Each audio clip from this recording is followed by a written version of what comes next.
Hello and welcome to Film Companion South. You're watching NotATollyReview. My name is HridayRanjan. This week's movie is Anni Manchi Sakunamule, directed by Nandini Reddy. The film stars Malvika Nair, Santosh Sobhan, Rajendra, Prasad, Naresh, Ramesh and others in an ensemble cast. Nandini Reddy's movie has a Shakespeare-like beginning.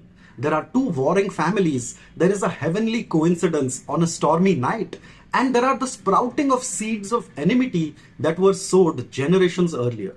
However, her treatment is humane and warm. The two families here are not bloodthirsty and vengeful, but rather they are soft emotional creatures who live in the fictional world of Victoriapuram, a small town with coffee estates and beautiful hills. The film has two cinematographers, Sunny Kurupati and Richard Prasad, and Nandini Reddy uses them to settle you into the sleepy hill town. The other thing that the director does well is to flesh out her characters. We see a number of subversions in the characterizations. For example, the girl Arya is obsessed with business and reversing the economic fortunes of her family, whereas the guy is a carefree guy who loves to eat, cook and crochet. He has been compared with his cousin all his life, and even slight provocation on those lines makes him go into his shell.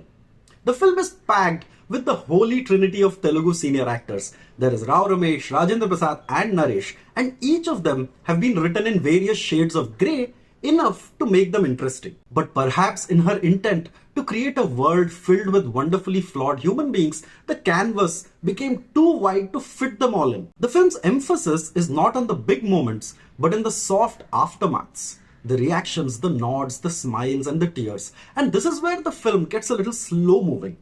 The film's pace actually works against it. And just when you get into the pace of things, the film takes its own sweet time to move forward. You know, like those exhibition trains in hill stations that are chugging along slowly so you can get a good look around you.